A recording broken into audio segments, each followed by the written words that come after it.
Tadi sudah dikatakan oleh MC, di antara alasan saya datang karena bapak saya ini temannya Ki Mas Bukin. Itu salah ya, memang bukan di antara ya, karena itu memang. Kalau di antara ini sembrono. Karena kalau saya datang karena kalian itu dosa besar. Saya ini di rumah punya ibu sudah sepuh, punya pondok. Artinya saya punya kewajiban. Secara fikih kewajiban itu hanya bisa digugurkan oleh wajibun a'dhamu minhu, oleh kewajiban yang lebih apa? Besar. Kayaknya kalau mahasiswa di sini tidak cukup untuk mengganti kewajiban itu. Sehingga saya berkali-kali memaklumatkan diri, yang undang saya nggak pernah sepuh itu dosa.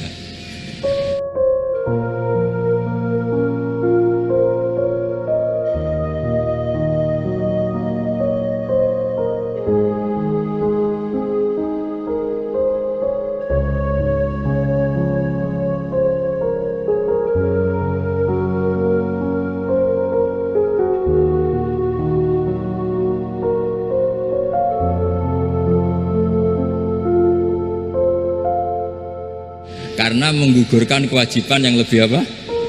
Besar. Jadi teorinya gampang. Kalau ngundang sampean tuh mesti boleh karena nggak punya kewajiban. Jadi di rumah ya nggak punya pondok. Terus ibu sampean kalau sampean di rumah ya sumpek, bocah kok nganggur gitu.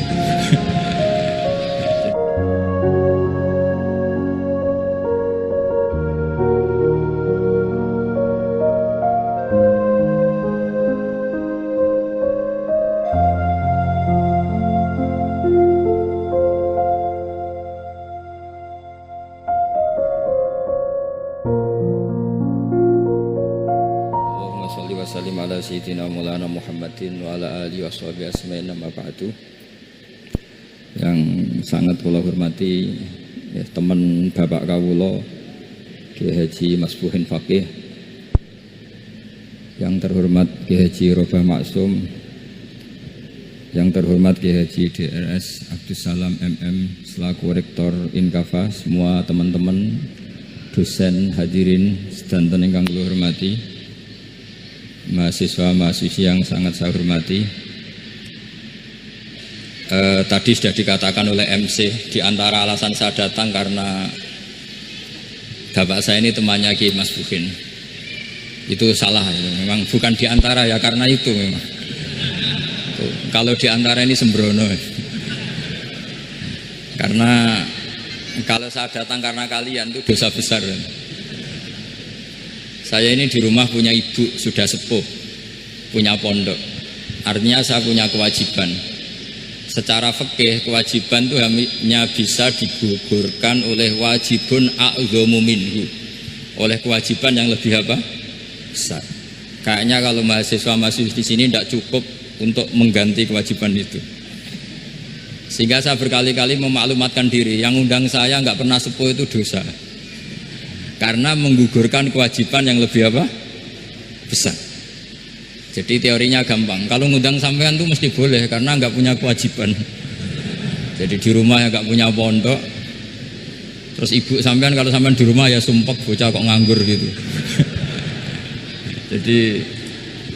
Jadi fikih itu harus jelas. Saya ini pengagum fikih. Jadi saya di rumah punya ibu, saya ulang lagi, sepuh, butuh perhatian saya dan saudara-saudara saya, punya pesantren, sehingga artinya punya kewajiban. Ini sekaligus maklumat bagi yang ingin ngundang supaya ngukur dosa ndak yang ngundang Gus Pak itu. Bukan kebaikan atau ndak, tapi dosa apa enggak gitu. Artinya yang bisa menggugurkan kewajiban secara fikih itu hanya kewajiban yang lebih apa? Besar. Kayaknya tidak akan terjadi kecuali temannya bapak saya atau pernah guru-gurunya guru saya. Misalnya Lirboyo, nanti Saban ngundang saya 2. Begini ya, ini kan abahnya Ki Mas Buhin juga namanya Faqih, gurunya juga Ki Abdul Faqih.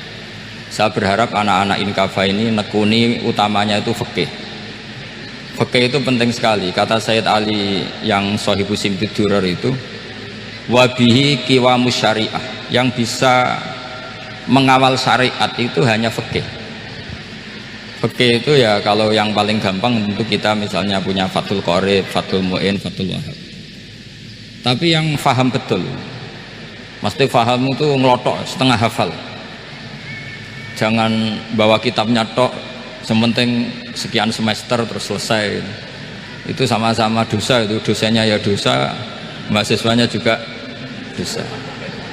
Karena sudah terlanjur sarjana agama, ternyata nggak bisa, itu kan mendingan tidak sarjana agama. Itu saya tak cerita sama Kiai Roba, itu ada fatwa kiai juga wali. Suatu saat ada penyanyi dangdut top terkenal di Indonesia itu nyanyi dangdut, ya penyanyi ya dai, entah itu hakikat entah majas tidak tahu. Itu kiai itu fatwanya lucu, kalau kamu datangi dia pas main dangdut masih saya beri izin, tapi kalau datangi dia pas pengajian itu tak larang kan santrinya jadi eskal, ini pas pengajian dilarang, pas dangdutan kok malah dapat izin. Tapi bukan berarti halal ya, dapat izin. Dapat izin kan potensinya bisa karena dilarang lah ya tetap belerot. Terus suatu saat si santri ini setengah wali, tidak wali tapi setengah. Lama-lama itu memahami gurunya, ternyata sirinya begini. Kalau seorang penyanyi yang tidak pernah ngaji kemudian ngomong agama, itu potensinya itu fadallu wa adallu, sesat dan menyesatkan. Tapi kalau dia sedang nyanyi dangdut, penyanyinya cowok, sama jangan bayangkan dangdut putri, enggak, itu cowok sudah tua lagi. Jadi potensi halalnya ada lah maksudnya untuk, tapi tidak alat musiknya, orangnya. Tapi kalau dia nyanyi itu paling dosanya hanya nyanyi. Saya ulang lagi, murid tadi akhirnya paham kalau datangi pengajian itu artinya ikrar kalau dia seorang dai atau seorang yang layak ngomong apa? Agama. Itu lebih bahaya karena kita santri, apalagi kita doktor atau MM, terus ngekrori orang yang nggak jelas asal usulnya. Tapi kalau nyanyi kan nyanyi saja, sehingga itu menjadi fikih. Bahaya terbesar dalam fikih adalah apa? Mengkaji fikih tidak dari ahlinya. Ya saya ulang lagi ya, mengkaji fikih tidak dari apa? Ahlinya. Nah kenapa demikian? Begini, saya beri contoh. Ilmu fikih itu tentu pertama dari Rasulullah SAW, kemudian bersanad sampai kita, atau kita sampai Rasulullah. Itu ngalami sekian ijtihad yang tidak mudah. Saya beri sekian contoh. Dulu Imam Syafi'i itu sukanya sama guru yang miskin, ya, karena rata-rata santri juga miskin, jadi mesti ngidolakan guru yang miskin. Karena sesama miskinnya harus berkoalisi. Tapi akhirnya gurunya Imam Syafi'i itu miskin sekali. Namanya Muslim bin Khalid Az-Zanji itu miskin, Sufyan As-Sauri miskin, Sufyan bin Uyainah miskin. Setelah ngaji di Medina itu Imam Malik itu kaya. Pas itu Imam Malik sudah kaya. Setiap ketemu Imam Syafi'i dikasih uang. Sampai ketika Imam Malik itu bilang, kamu sudah alim, ilmu saya sudah habis, kamu ngaji sama yang lain. Sama siapa? Kata Imam Malik, orang yang sealim saya sudah meninggal, namanya Abu Hanifah, tapi dia punya murid namanya Muhammad bin Hasan Asy-Syaibani, kamu ke sana. Terus Imam Malik datang ke Baki. Dulu Baki itu pasar rental, ya Grab lah kira-kira sekarang itu. Mengumumkan siapa kafilah yang mau ke Irak. Kita ya Imam Malik, dibayari sama Imam Malik, ini yang antar ke Irak, ke Muhammad bin Hasan Asy-Syaibani.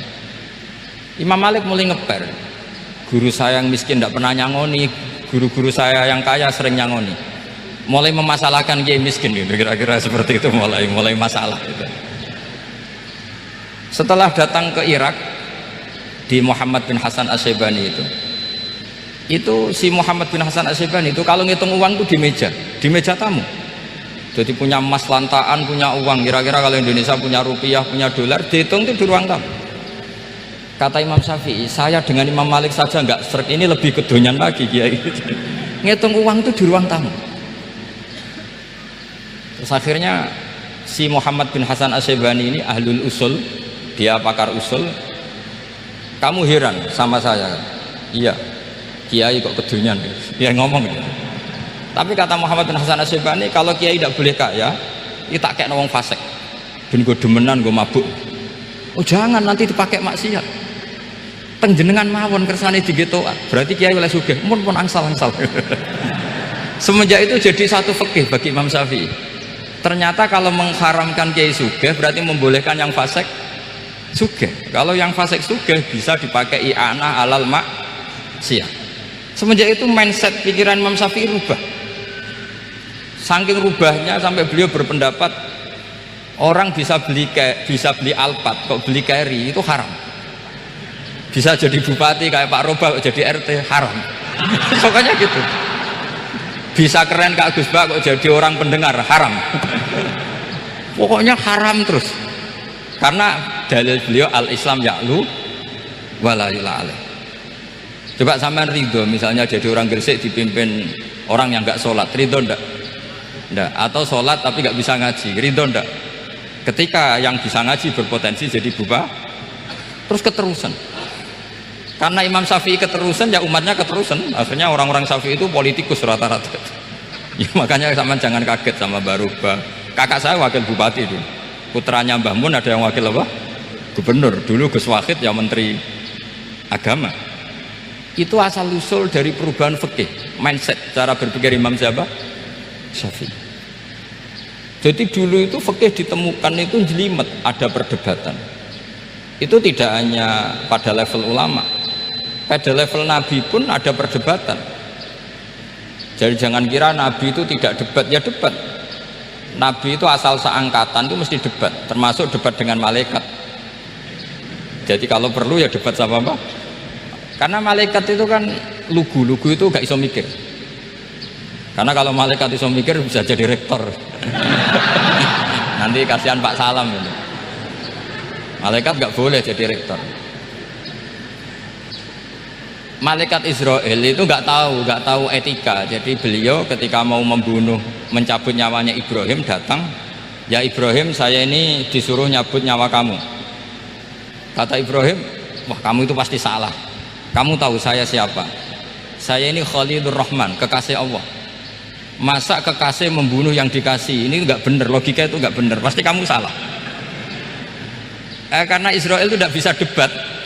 Ketika ditanya hal ra'aita khalilan yumitu khalilah, masa kekasih membunuh yang dikasih? Saya ini Khalilur Rahman, masa Allah mencintai saya kemudian membunuh saya? Itu logika agak bener. Tidak, keliru, kamu itu keliru. Israel akhirnya terbang lagi. Ya Allah, katanya logika saya ini salah. Karena masa kekasih membunuh yang dikasih? Karena Israel nggak pernah sekolah, nggak pernah sekolah, nggak bisa dia jawab. Akhirnya diajarin Allah. Dah kamu bilang gini ke Ibrahim, hal ra'aita khalilan yakrahu ayyalqa khalilah, masa kekasih tidak siap ketemu yang dikasih? Dibalik logikanya. Akhirnya datang lagi ke Israel, kata Allah begini, masa jenengan kekasihnya tidak siap ketemu yang kau kasih? Oh ya oke, mati gak apa-apa.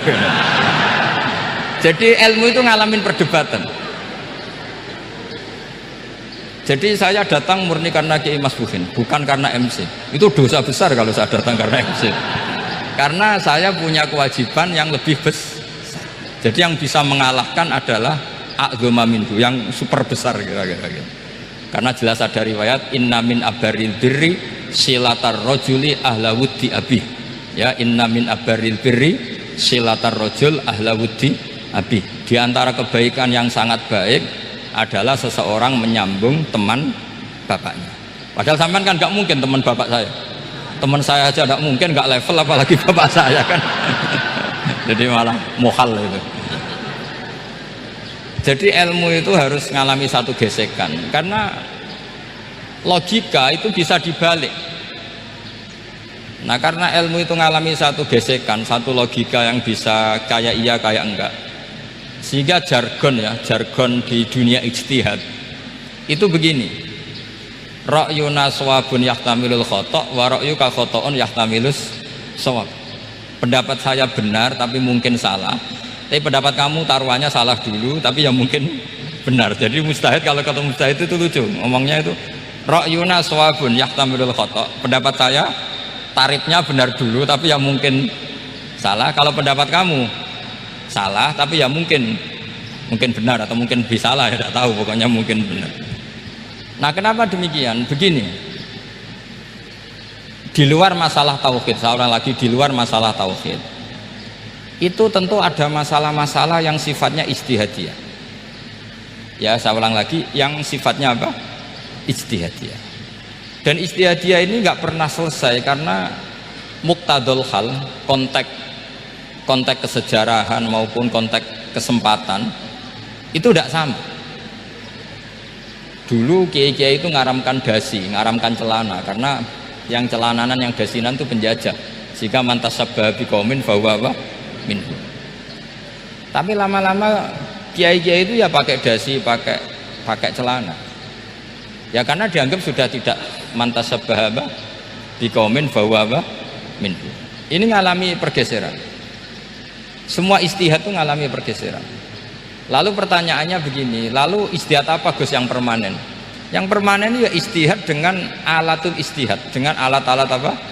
Istihad. Saya beri contoh misalnya begini. Nabi Musa itu yang mengalami istihad. Kata beliau karena kangen Allah, itu ingin melihat Allah karena kangen. Rabbi arini anzur ilai. Qala lan tarani walakin anzur ilal jabal. Ya sudah, namanya orang kangen ya ingin melihat, ya sudah gitu aja. Sehingga ahli ilmu kalam itu berdebat. Kalau kata ahli sunnah, karena Nabi Musa minta ingin melihat Allah, berarti melihat Allah itu jaiz, mungkin. Karena Nabi gak boleh bodoh meminta sesuatu yang hal. Maka antipatinya ahli sunnah terhadap pendapat Mu'tazilah itu antipati. Karena menurut pendapat Mu'tazilah Allah itu qadim, Allah itu laisa kamislihi syai'un, sehingga gak bisa dilihat. Pertanyaannya adalah berarti Nabi Musa meminta sesuatu yang hal, itu bodoh sekali sampai gak tahu mana muhal mana apa jaiz. Makanya kata Imam Ghazali, masa Nabi Musa yang Nabi gak tahu kalau melihat Allah itu muhal sampai minta, berarti nganggap itu jaiz atau boleh. Itu cara pandang orang-orang ahli sunnah apa wal jamaah. Tapi tetap saja sebagian ulama itu ya balelo, yang kayak Mu'tazilah itu ya balelo, cara berpikir pokoknya itu karena kangen, bukan karena mungkin atau tidak mungkin. Jadi nggak mungkinnya tetap tidak mungkin. Terus mereka dalil la tudrikul absar wa huwa yudrikul absar. Nah, sudut pandang ini akan terus. Ada seorang wali ditanya, kalau kamu di surga ingin melihat Allah apa enggak? Jawabnya enggak. Kenapa ya? Kasihan Allah. Terus kenapa jadi? Unazzihu dzalikal jamala an nadzuri misli. Saya tidak ridho Allah yang hebat, yang keren, kemudian sing delok di rumah aku wong gresik. Koyok gak ngergani pangeran. Sebenarnya sing delok Allah ben golongane Nabi Muhammad, Nabi Ibrahim, kowe ora usah ngilangi keren maksudnya itu. Jadi ada ulama itu jadi wali kalau sholat itu karena di soft belakang. Tapi jangan ditiru. Itu kan gak lazim ya. Lazimnya kan afdhalus sufuf as-saful awal. Ketika ditanya, kenapa kamu kalau sholat di belakang? Cek GR koyok wani suwan pangeran gue ngarep. Aku sungkan, berarti gue gurih lagi. Kalau zaman kan karena males, bukan karena sungkan. Jadi itu artinya rasa ya. Makanya nggak bisa, nggak ada ijtihad itu tidak mungkin karena perasaannya orang itu beda-beda. Itu Sayyid Abdul Al-Haddad itu kalau ngendikan masyhur, man da'a li dzalimin bil baqa faqad ahabba yu'sawwa fi ardi. Orang yang mendoakan orang fasik masih hidup, gak mati-mati, itu berarti suka kalau Allah dimaksiati di buminya. Wong fasik kelakuannya rak maksiat, nah mbok dongakno mari, itu berarti kamu ingin Allah didurakani terus menerus karena si fasik masih hidup. Tapi kalau Abdul Hasan As-Sadili cara ngendikan gini, kalimatnya persis. Man ahabba alla yu'sawwahu fi ardi faqad ahabba alla tadhharu maghfiratuh. Orang yang ingin dunia ini steril gak ada maksiat, maka sama saja berkeinginan tidak melihat luasnya maghfirahnya Allah. Sama-sama wali besar, tapi cara pandang hubungannya dengan Allah seperti itu. Jadi mau tidak mau, istihad itu mau tidak mau. Makanya tidak usah dipertentangkan misalnya cara berpakaian, cara apa, yang penting sesuai aturan Islam ya sudah. Karena ini urusan rasa. Urusan apa? Rasa. Itu Syekh Hasan Basri itu sering jagongan sama Robiah Hadawiyah. Itu secara fikih salah. Tapi pas itu ulama fikih ditanya, kenapa Anda tidak komentar terhadap dua wali besar yang sering ketemu? Andai kan semua santri seperti itu akan saya halalkan, kata. Karena nggak mungkin punya nafsu. Sehingga fikih dulu memang masih asli. Kamu lihat di takrib misalnya, lelaki melihat perempuan itu nggak boleh kecuali sekian alasan. Termasuk boleh itu li taklim karena mengajar, atau lil muamalah. Lah ini yang mulai masalah. Ada warung kopi, penjaganya cantik, santri-santri ngopi, ini lil muamalah, kan kasus ya. Mau disalahkan pada takbirnya, mau dibenarkan, ini jelas fasik kan, jelas fasik. Matanya sudah fasik sebelum itu, ditambah itu, jadi fasiknya permanen. Nah pertanyaannya adalah, kalau kamu ngajar mbak-mbak kemudian hafal yang cantik yang enggak, itu taklim lin nazar apa nazar li taklim? Itu taklim apa modus? Makanya kalau ngopi cari bakul yang cantik, itu muamalah untuk nazar apa nazar untuk muamalah? Loh, kalau saya ngopi dengan kiroba pasti halal. Karena begini, berjalan saja bareng capek, nggak tahu itu warungnya siapa, terus berhenti ngopi, kebetulan bakulnya cantik. Nah itu mungkin halal karena kan saya tidak milih-milih, ingin ngopi kebetulan bakulnya cantik. Kalau kamu kan nggak apal daftarnya, wah itu mesti haram itu, mesti haram itu. Karena berarti kan kamu menjadikan ngopi ini modus. Gue jagani nak takok pangeran, lo kok nazar? Muamalah Gusti, muamalah. Itu mesti modus. Maka fikih itu harus dikawal oleh tasawuf. Kalau ndak, semua hukum fikih bisa diakalin. Makanya Imam Bukhari punya satu bab namanya Kitabul Khiyal, bab mengkhilaf fikih. Beliau itu antinya sama Abu Hanifah itu luar biasa. Nggak ada ulama dibenci Imam Bukhari kayak Abu Hanifah. Masyhur itu. Untungnya beliau nggak menangi Abu Hanifah. Kalau menangi geger terus ya.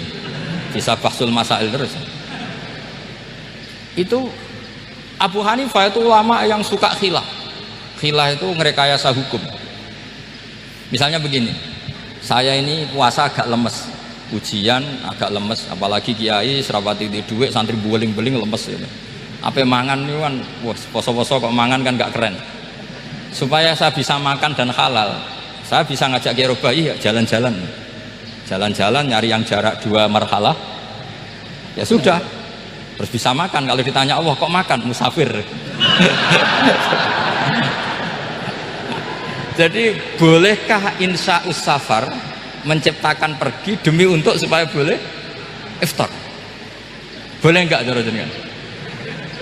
Coba kok enggak boleh, alasannya apa? Kan pergi. Perginya juga enggak maksiat. Itu khilaf.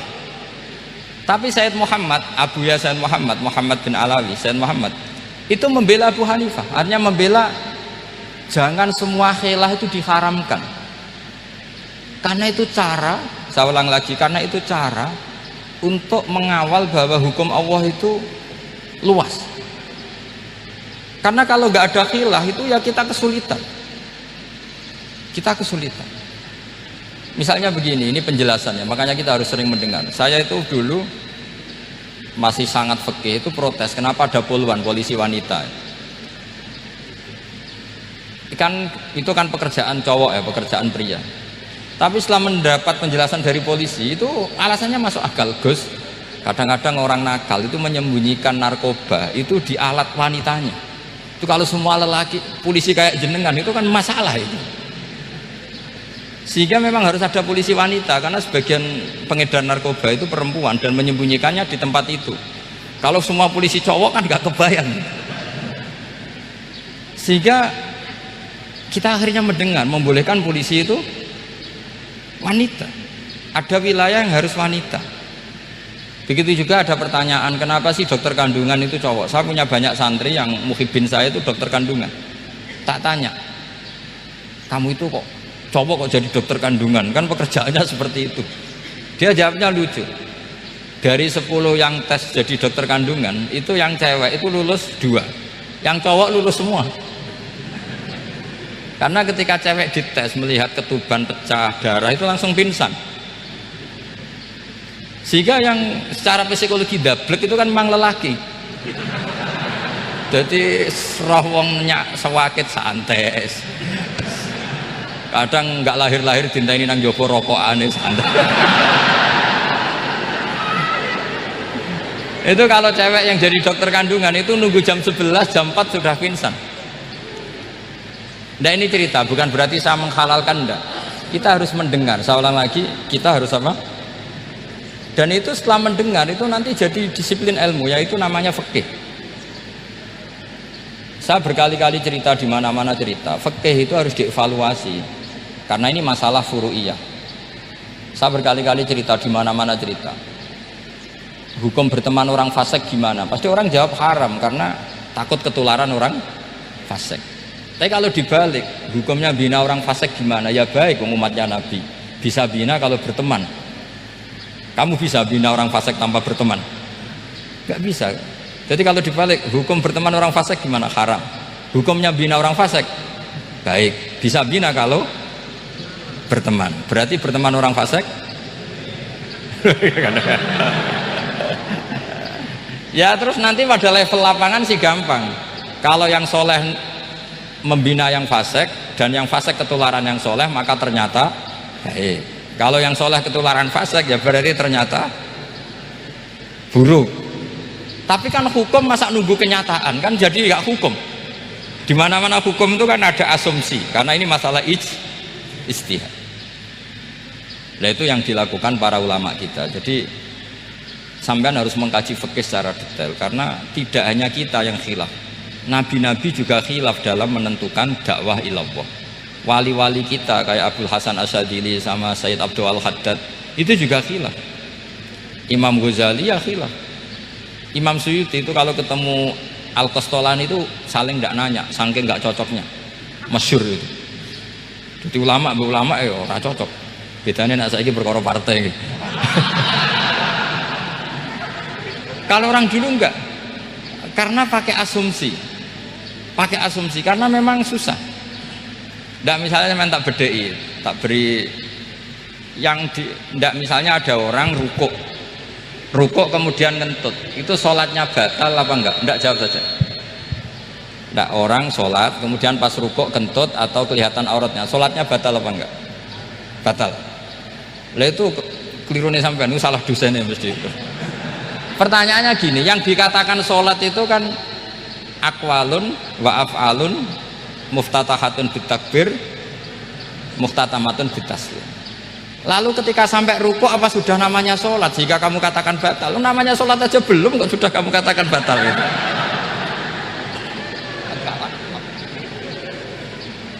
Iya kan? Jadi kalau aku mau sholat pas rukuk ngetut batal atau ora? Mestinya jawaban yang benar, ya ora sholat jadinya gitu. Karena kalau dikatakan sholat, definisinya harus sampai salah. Tapi kan kita nggak mungkin ngomong seperti itu, kan dianggap majnun. Padahal itu yang benar, yang punya kecerdasan. Nah makanya pertanyaannya, fikih itu ngikuti bahasa awam apa bahasa istilah? Kalau ngikuti bahasa awam ya kayak tadi, sholat kok pas rukuk kentut maka batal. Sebenarnya yang batal itu sholatnya apa rukuknya? Nah makanya terjadi perdebatan. Kalau yang pakar-pakar usuli itu salah istilah itu nggak mau. Saya ulang lagi, kalau pakar-pakar usuli itu salah istilah itu nggak mau. Terus misalnya tak beri contoh lagi. Kalau imam itu sudah salam pertama itu yang rukun kan salam pertama. Berarti setelah salam pertama imam sudah keluar dari sholat apa belum? Sudah kan? Yakin? Ya sudah. Sekarang sama tak bedai. Lalu makmum itu kesunatan langsung berdiri apa nunggu imam salam kedua? Enggak, jawab satu. Nunggu salam kedua kan? Nah, itu kriminalnya sampean dalam sufi itu. Kriminalnya begini. Berarti Anda membolehkan makmum bergantung sama orang yang sudah tidak sholat. Kata kamu setelah salam pertama dia sudah tidak sholat. Berarti kamu menginstruksikan makmum berhubungan dengan orang yang sudah tidak sholat. Karena sudah keluar dari sholat ketika salam pertama. Kalau kamu di debat gitu gimana jawabnya? Pusing kan?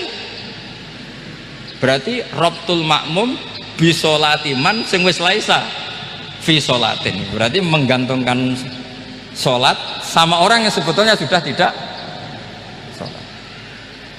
Ada yang jawab, sebagian ulama fikih tetap disunatkan menunggu salam kedua, karena salam kedua itu masih paket meskipun tidak rukun, dia paketnya selesai. Tapi selalu pertanyaannya gini, lalu setelah salam pertama itu imam masih sholat gak? Udah sampai pernah dijawab tuh. Nah ini pentingnya bodoh, gak mikir. Jadi makanya bodoh itu barokah karena gak mikir. Jadi soalnya Rabbana ma khalaqta hadza apa? Batila. Sing bodoh ya barokah, sing pinter ya barokah. Sing ra barokah itu maksiat. Wis ora ono barokah blas. Maka kan fikih itu seperti itu. Jadi ada disiplin, di situ ada disiplin ilmu. Yang kadang kita tidak cocok. Makanya Imam Syafi'i sendiri ngendikan, kadang beliau dengan gurunya, dengan Imam Malik sampai ngarang ikhtilafu Malik. Beliau punya data yang beliau itu sedang nggak sama dengan gurunya, yaitu Imam siapa? Malik. Karena mindsetnya itu beda. Tidak sampai misalnya saya tanya, sholat itu harus menghadap kemana? Tidak, jawab saja. Kiblat kan? Ukurannya apa coba? Namanya madhep. Wajah apa dada? Imam Syafi'i milihnya dada. Sekarang praktekkan dalam dialog keseharian. Saya jagungan sama Ki Eropa seperti ini, terus wajah saya begini, madhep enggak? Nah itu masalah. Terus pertanyaannya, madhep dengan dada itu fis sholat apa fil qiyam?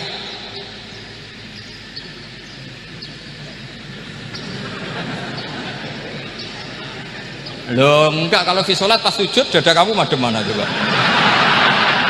Kamu enggak pernah mikir kan? Ya madhep pakai dada itu kan kalau berdiri, kalau rukuk sama sujud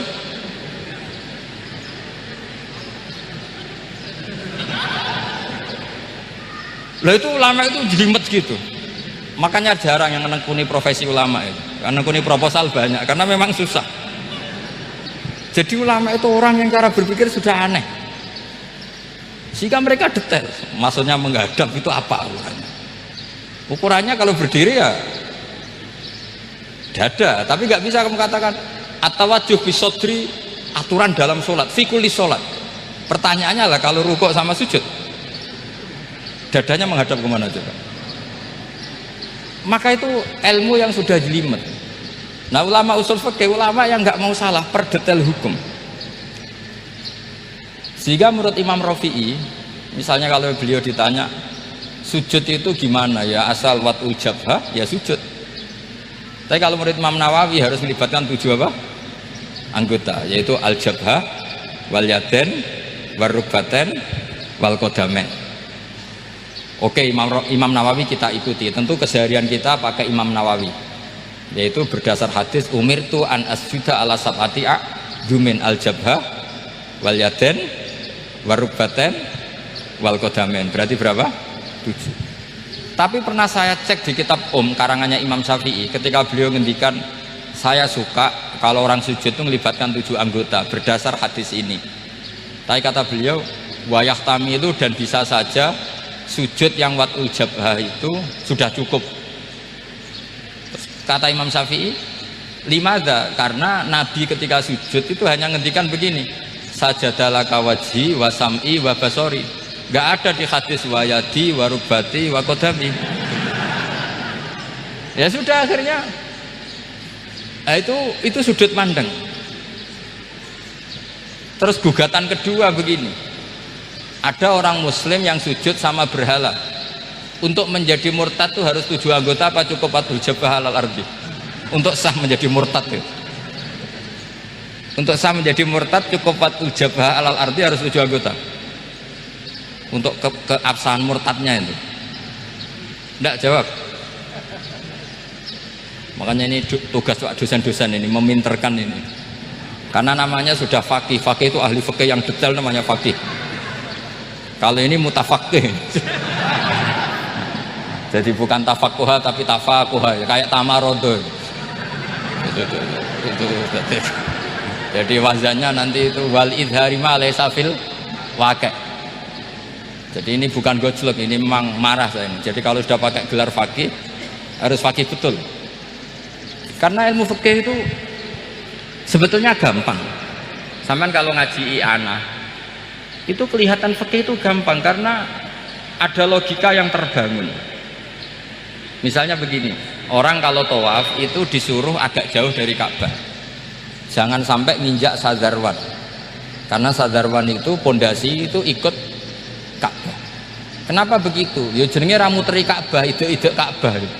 Jadi sebenarnya sederhana logikanya. Sing jenenge muter itu di luar itu kita muter. Nah kalau nginjak pondasinya namanya gak muteri Ka'bah tapi ida-ida Ka'bah. Ya jadi sederhana sebetulnya ya masuk akal.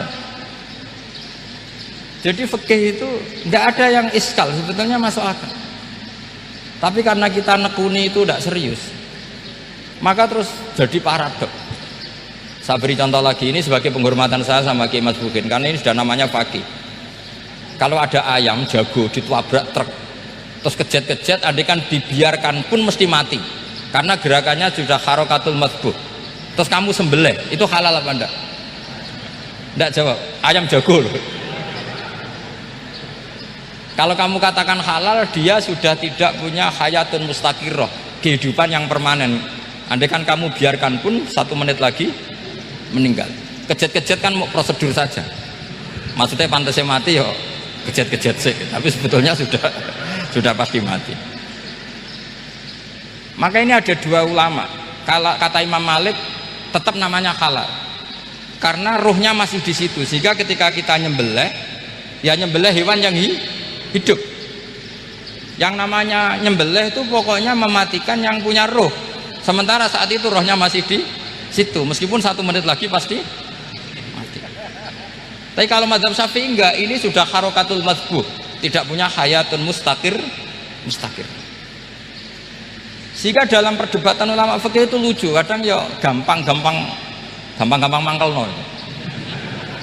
Misalnya begini, kalau ada anak lahir tidak ada amaratul hayat, nggak nangis, nggak bernafas, sunat disolati apa enggak? Siktun sing layas tahilu walayas, langsung lahir langsung mati, nggak ada amaratul hayat. Rata mikir tuh. Itu tidak wajib disolati. Alasannya ya kan memang sholat alal mayit kan tidak pernah hidup. Di mana-mana mayit itu setelah hidup mati, ini kan tidak pernah hidup. Namanya ya qit'atul lahmin, ya potongan daging itu aja. Jadi kadang fikih diwaca tenan jebule mangkel no. Terus ketika di kitab Minhajut Thalibin itu, kalau kamu keluar mani itu wajib mandi enggak? Wajib kan? Kalau keluar mani inzal itu kan wajib mandi. Nah kenapa nifas atau wiladah keluar bayi, kenapa ibu-ibu kalau keluar bayi wajib mandi? Alasannya lucu, li'annal walad maniyun pun akidun, ini kan wis mani cuma mengkristal. Jadi kadang fikih mangkel loh, apa ya kok sembrono gitu loh, masuk wajib mandi wiladah itu karena apa? Li'annal walad maniyun mun akidun, ini kok mani sing wis mengkristal, mani sing wis jelalatan lah, lahir nuangis macam-macam. Jadi ternyata karena kenapa fikih butuh alasan, nyari hadis tentang keluar anak mandi itu nggak ada yang sorry, yang ada adalah tentang inzal, innamal ma' minal. Akhirnya dicari-cari, ternyata walad itu maniyun mun akidun. Nah ini problem fikih. Sampean harus siap dengan pelajaran seperti ini, meskipun sampean mungkin wong priayi, tapi ini ilmu. Ya, saya ulang lagi, ini ilmu. Sehingga ulama itu mau tidak mau harus mau mendengar. Karena logika yang terbangun itu nunggu kalau mendengar. Kayak tadi, malaikat Israel baru sadar, masa kekasih bunuh yang dikasih, masuk akal. Iso mikir juga Israel. Kalau sama sampean sih nggak nerima tetap selonang-selonang, ini masalah Ibrahim Khalilur Rahman. Sehingga kita di alasan fikih itu harus kita dengar. Saya dulu itu, saya sampai sekarang itu sama, kalau bayi lahir masih sudah berbentuk bayi, saya sendiri berpendapat sebaiknya disolatin kalau sudah berbentuk apa?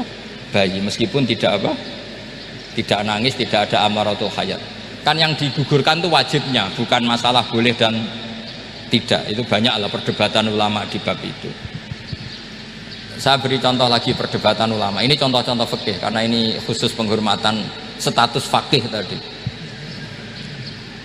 Itu kalau ada orang mati jenazah itu.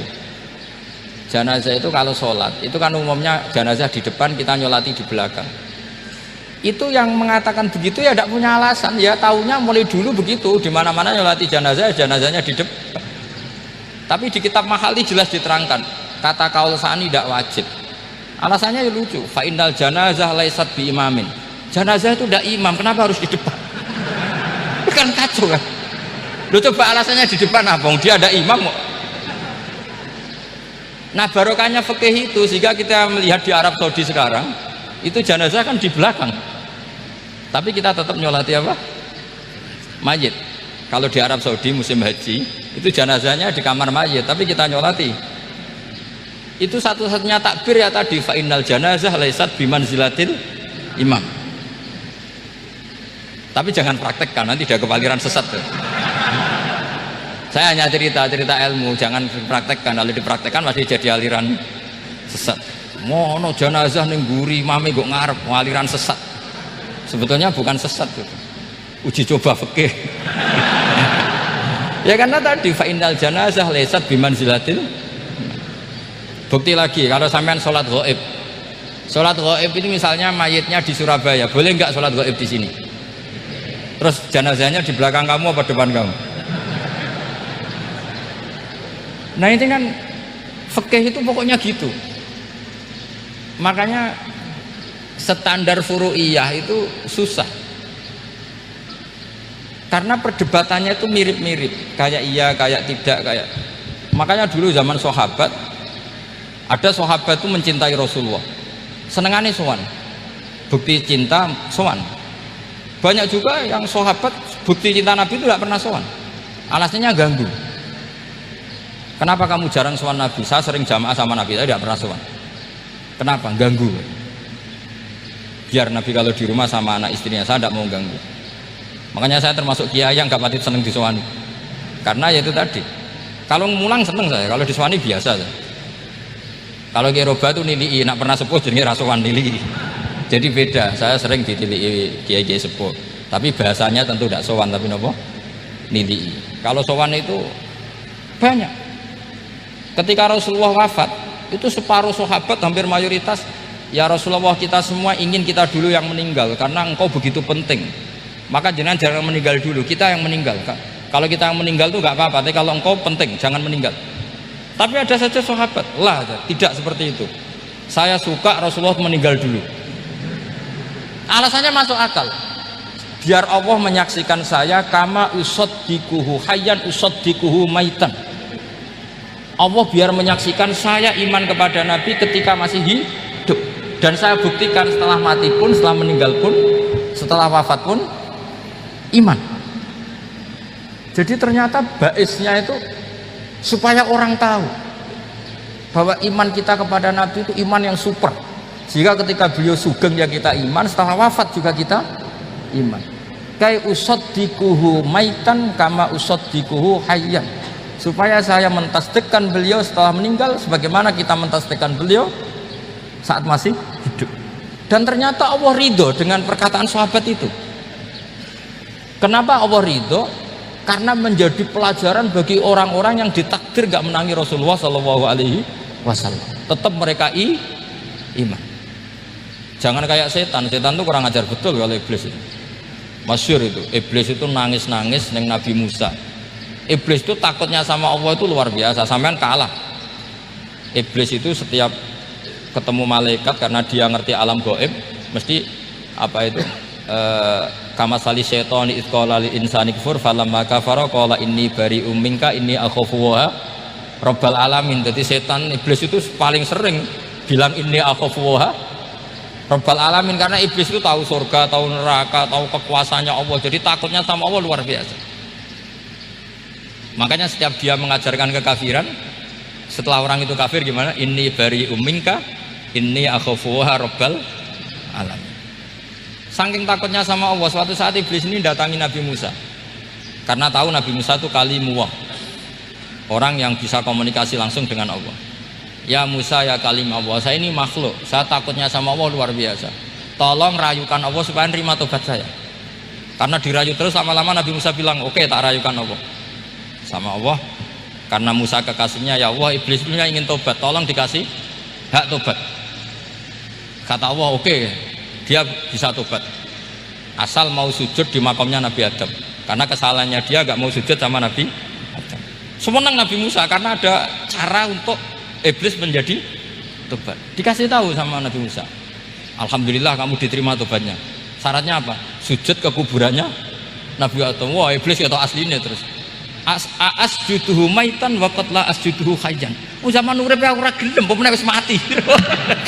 Oh, dasar setan itu. Oh, zaman urip aku ora gelem, wis mati mbok kon sujud. Kumat maksudnya terus ya sudah terus sampai sekarang akhirnya. Kalau sekarang sudah tidak mungkin lagi karena nggak ada Nabi Musa sudah. Jadi ijtihadnya sahabat melihat wafatnya Rasulullah itu beda-beda dan ternyata semuanya diridhoni Allah. Karena ternyata yang suka Nabi wafat dulu adalah ingin supaya umat Islam tetap mencintai beliau, iman sama beliau, tasdik sama beliau, sebagaimana tasdik zaman Sugeng.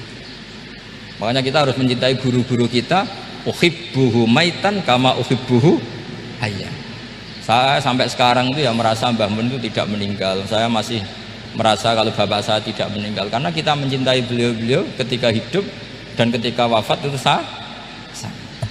Karena beliau-beliau sama kita juga seperti itu. Rasulullah itu ketika mendekati wafat, ya bahasa halusnya intaqala ila rafiqil a'la. Itu Nabi kalau ngedikan tuh rileks sekali. Hayati khairun lakum wa wafati khairun lakum. Cung aku nak urip ku ya apik. Engko nak aku wis kapundhut ya apik. Fa amma hayati fali asunna lakum as-sunan. Sebagian riwayat fa innakum tuhadditsuna anni wa uhadditsu ankum. Kalau saya masih hidup, saya bisa mengajarkan kamu sunnah, mengajarkan kamu tradisi-tradisi yang benar. Dan ketika aku mati, ketika aku sudah wafat, maka saya jejer Allah, kata Nabi. Saya berdampingan dengan Allah, maksudnya dekat Allah. Tentu bila kaifin walan hisor.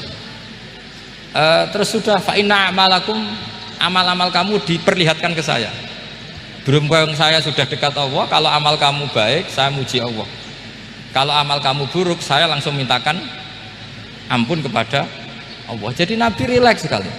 Artinya saya hidup bagus karena bisa ngajarkan kamu as-sunan wasyara'i. Kalau saya wafat karena saya dekat Allah, kalau kamu baik saya muji Allah, kalau kamu buruk saya mintakan ampun kepada.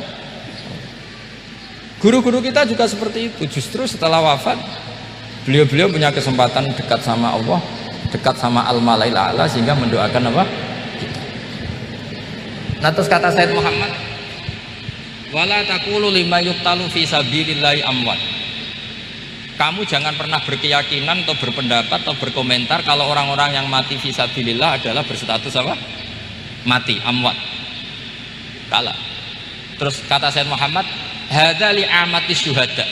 Ketentuan ini bagi umumnya syuhada. Artinya gini, umumnya syuhada saja tidak berstatus amwat, apalagi hadza Rasulullah sayyidul syuhada, sayyidul anbiya, sayyidul mursalin, tentu tidak pernah berstatus amwat. Ya, saya ulang lagi ya, jadi zaman cara berpikir amatu syuhada, syuhada yang umum saja berstatus hidup, tidak boleh distatuskan amwat. Apalagi Rasulullah itu sayyidus syuhada, sayyidul anbiya, maka status beliau pasti hayyun la yamut, pasti beliau itu hidup tidak. Dan karena beliau itu asfaq, sangat sayang kepada kita, sebagaimana zaman beliau hidup itu sayang kepada kita sampai nangis-nangis minta hak syafaat, maka setelah meninggalkan pun beliau pasti sayang kita dan pasti berusaha supaya kita diampuni oleh Allah Subhanahu wa ta'ala. Sehingga ada sahabat yang tadi berpendapat kalau saya nggak masalah Nabi wafat dulu, supaya Allah menyaksikan saya usaddiquhu maitan kama usaddiquhu hayyan. Jadi ini cerita ya, cerita sudut-sudut pandang. Jadi saya mohon kalau mengkaji fikih itu harus detail, minimal takrib itu setengah hafal, supaya konstruksi ilmu itu utuh. Ya, sama lagi konstruksi ilmu itu Karena ilmu itu mesti ada yang apa ya? Ya rodok setengah salah itu, tapi disalahno ora kena. Ndak sampean tak bedheki, nak pancen bener langsung tak angkat jadi rektor. Nak bener tuh. Coba rukun sholat pertama itu apa coba? Rukun sholat pertama. Niat. Niat sama berdiri dulu mana? Ayo niat dulu baru berdiri, apa berdiri dulu baru niat? Berarti niat sama berdiri dulu mana? Rubah kan? Artinya kita mau bilang tartib urutannya niat, berdiri, takbir gak bisa. Yang dikatakan niat itu apa? Qasdus syai' muqtaronan bifi'lihi. Berarti niat sama takbir harus bareng apa urutan? Bareng. Terus dengan qiyamnya urutan apa bareng? Bareng apa urutan? Loh enggak, kalau urutan berarti takbir dulu, duduk, baru berdiri. Nah maka seperti ini itu mau tidak mau kita salah. Dikatakan tartib ya salah, dikatakan serentak ya salah. Cuma karena kita bodoh, gak tahu mikir itu, alhamdulillah kan di situ itu. Lo coba niat sholat, niat, takbir, qiyam dulu mana? Niat, takbir, qiyam dulu mana coba? Dulu qiyam. Gak ada kitab yang mengatakan arkanus sholat awaluha. Oh, dianggap kitab kriminal mesti. Makanya ngendikane ulama-ulama di sarah-sarah, mau ndak mau sebagian istilah itu tasamuh itu wis digawe gampang ngono kok repot. Karena kita ndak bisa detailnya. Coba misalnya puasa. Puasa Ramadan itu wajib apa? Tabyitun niat, nginepno niat. Sing darani nginep itu umure lama apa enggak? Lama kan? Sekarang sebelum 2 menit kamu baru niat, sah apa enggak? Sah. Itu sempat nginep apa enggak 2 menit itu? Enggak sempat kan? Jadi ilmu itu makanya kata ulama-ulama pokoknya ilmu itu mesti ono unsur tasamuh. Tasamuh itu ya digawe gampang. Apa? Digawe gampang. Misalnya Imam Syafi'i berpendapat mashu ba'dir roksi. Itu kata beliau walau sa'rotan fi hadir roksi. Meskipun satu rambut asal masih di wilayah kepala. Tapi kalau rambut itu dikeliwir, dibasuh di sini enggak sah. Karena sudah keluar dari batas apa? Kepala. Imam Syafi'i cara berpikir kan yes ngene iki jenenge mbasuh sirah. Tapi cara Abu Hanifah enggak. Ya enggak, yang namanya megang kepala itu ya minimal 1/4 lah. Masa gitu dikatakan megah. Lalu ulama usul fikih itu berdebat. Sesuatu itu sesuai masodaknya. Masodak itu yasduku alaihi kadza, yaitu ini tadi saya cerita ke Ibu Khin tentang ngaji Jamul Jawame. Ini ilmu yang di Jamul Jawame. Sesuatu itu ukurannya mayasduku alaihi kadza apa dengan takrif definisi. Misalnya gini, sholat itu batal dengan makan. Kalau kamu sholat makan batal nggak? Nggak, jawab saja. Batal. Itu satu upo apa satu piring? Nggak, jawab saja. Satu upo sudah batal. Sekarang bab makan di ngurmat tamu. Cung tamuku keimangan. Iku sak upo apa sak piring? Lah ini kan tidak fair, di bab tamu makan satu piring tapi di bab sholat satu upo. Maka pertanyaannya, lalu penamaan sesuatu itu berdasar masodak mayasduku alaihi ismu kadza atau berdasar uruf?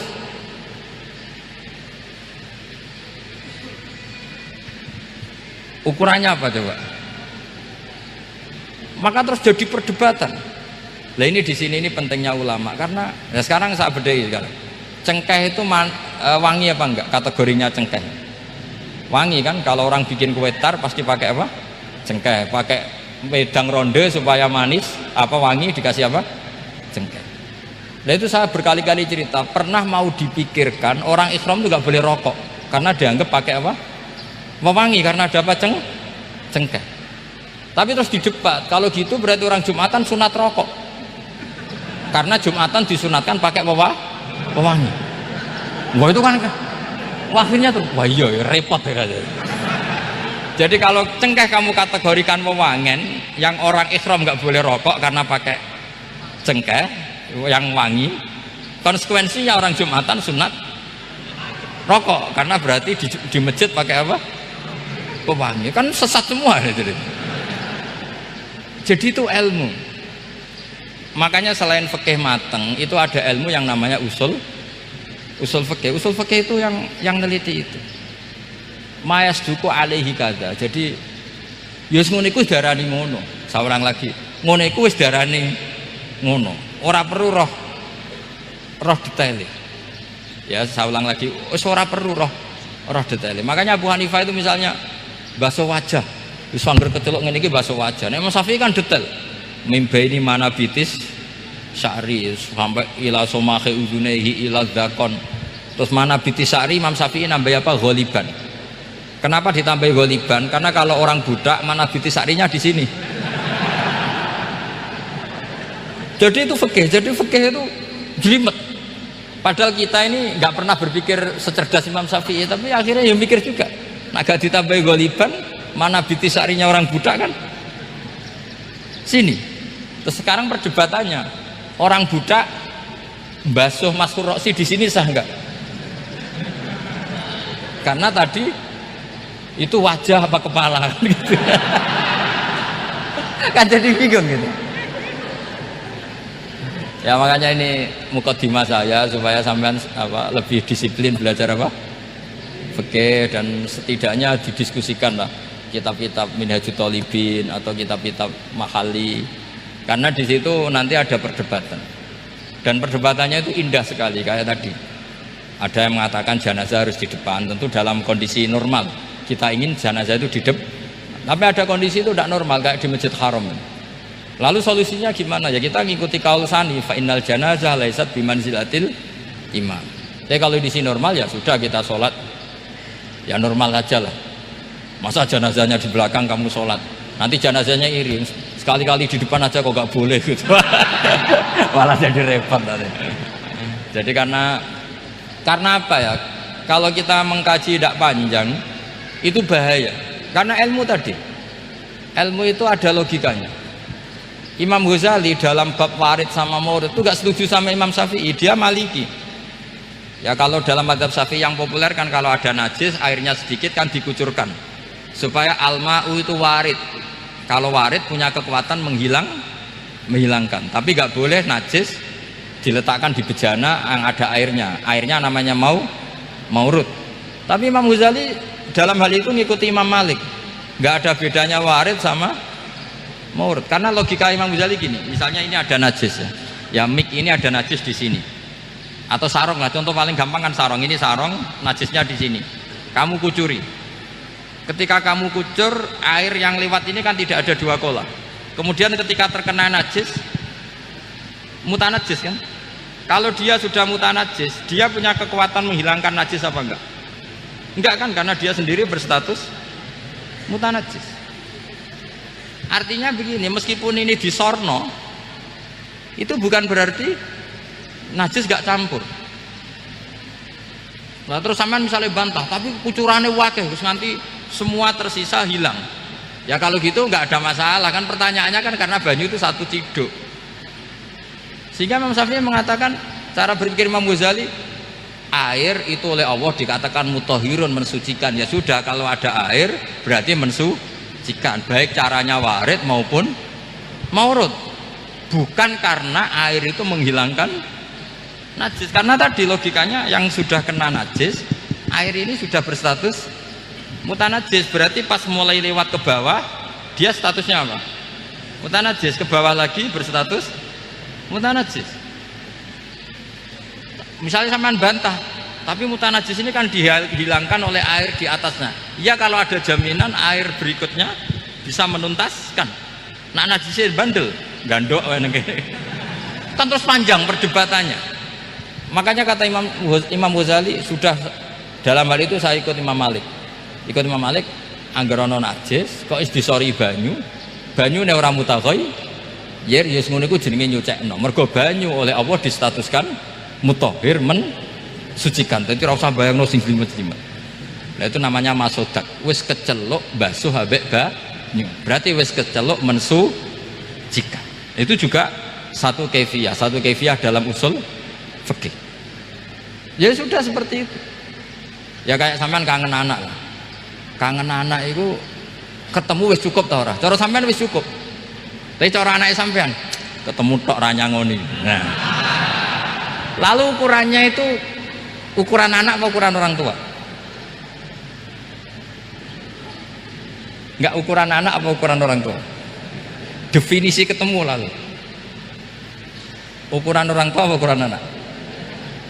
Sama khilafnya ulama, ini terakhir contoh terakhir dari saya. Fasyamu salasati ayyamin fil haji wa sab'atin idza raja'tum. Ada pelanggaran haji yang bayarnya itu puasa 3 hari di musim haji dan 7 hari ketika pulang. Imam Syafi'i berpendapat 7 hari yang idza raja'tum ketika pulang itu orang itu setelah di rumah. Di mana-mana pulang itu setelah di rumah. Tapi menurut Abu Hanifah enggak. Asal sudah balik kanan dari Mekah, dia di perjalanan puasa sudah sah. Karena bagi penduduk Mekah, kalau kamu sudah balik kanan namanya pulang. Seperti ini saya nanti, setelah acara saya pulang. Pasti Kiai Roba kalau ditanya, Gus Bak kemana? Sudah pulang. Tapi tanyakan istri saya.